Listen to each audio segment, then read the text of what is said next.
Hello everyone. This time around I've been working on some sound effects and some new stuff, which I created in this month. Yeah, but as always, to anyone who's new here, Zevura is a small 2D top-down game about combat, and at the moment there isn't a roguelike aspect added, but it will be implemented soon, so don't miss that out. So let's start off with some sound, because it's kind of silent.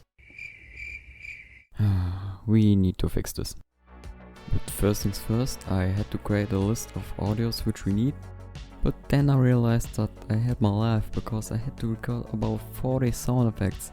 And I don't have any previous experience with sound design, so...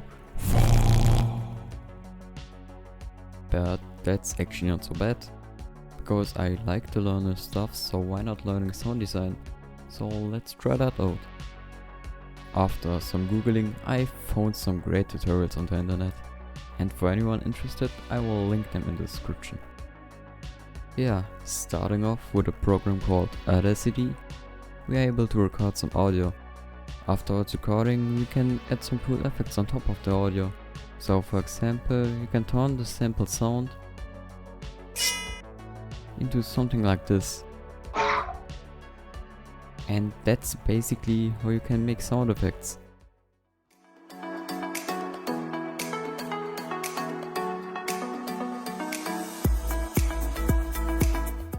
Having this said, I went outside, probably for the first time in my entire life, and then I searched for a quiet place inside a forest. There I set up my microphone with a bicycle as a stand, and then started to record some interesting sounds.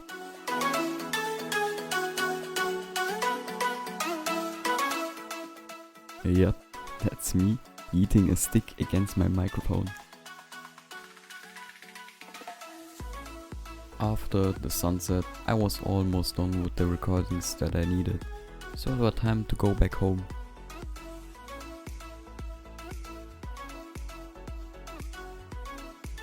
Starting off the day with a nice tea, I had to clean up the audio files which I took a day ago.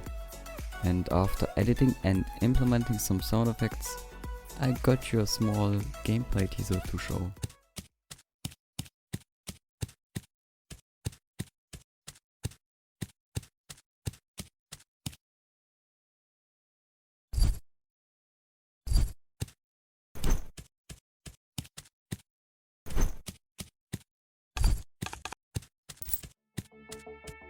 And as you might notice, we are still missing some audio effects, so I will try to add them in the next months.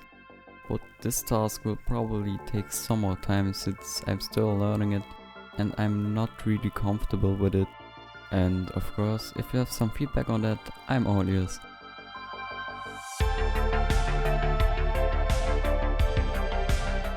After the sound effects, the next thing on my list was to improve the old inventory system. But first I added a new item type, a spear-like weapon. With this weapon you can literally destroy your mom. Just kidding. This item is a good, I would say, medium attack range weapon, because it's specialized to make a lot of damage in a specific area where the player is stinging. Having this done, I started to create the actual inventory. The UI still isn't improved, but I tried to primarily get the background stuff working correctly, so that I have that out of the way. So my idea was to make a simple drag and drop system for the items, like in Minecraft, so I yoinked that idea. I took inspiration of it. Having this new mindset, I had to turn it into reality. I did this by opening my by far most messy script I've ever created, and that's basically like entering hell. Even my keyboard is crying for help. But eventually, after some days of work, I got it working, so that's great. So now you can drag items around, switch them with other items, and unequip them by dropping them out of the inventory box.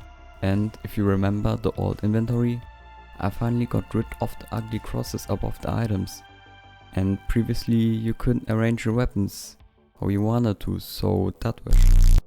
But thankfully that's better now. I also began to work on a small animation when hovering over the item. so that way you can see some useful information about it. That's it for the UI side, so let's jump back to the game world.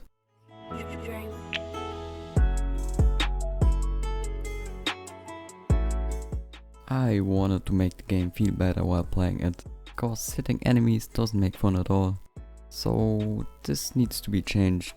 Since we need to get some more feedback from the game, I mean screen shake isn't enough, so one idea that came almost instantly to my mind was to make the enemy fly back when getting hit. And that was pretty much it what I added to the enemy. I personally think that this makes the game more polished and solid than before. And I mean additionally, the player feels more powerful, which is also a great point. Switching again to an item, I implemented a block chance to the shield items, because before you could literally dodge every attack of the enemy, and this was kind of overpowered. So now you are using a so-named block chance to determine if you are able to avoid getting damage. For example, a block chance of 1 will dodge every time you use the shield, and a block chance of 10 will dodge about every 10th time.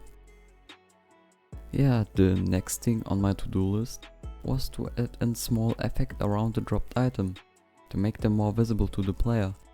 I started off with a simple particle system, which turned out like some small lightnings, and then I added a nice surrounding, using a small light texture.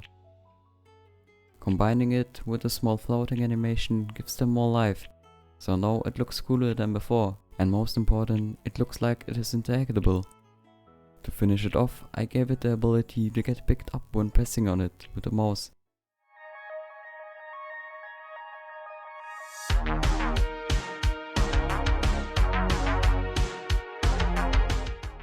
As you might notice, in the previous devlogs in the nighttime you couldn't see the enemies and other important objects so clearly.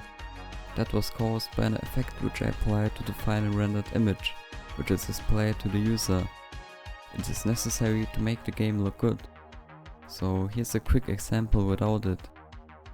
I mean, yeah, it's not looking great, so I had to fix this issue by creating a different camera which handles rendering of the player and other entities at night.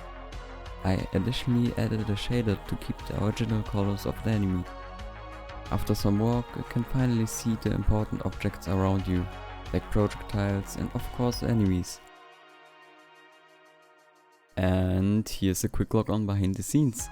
I mean, as I mentioned in the last videos, I want to organize my stuff, so I think I found a solution for that using an app which I found on my PC.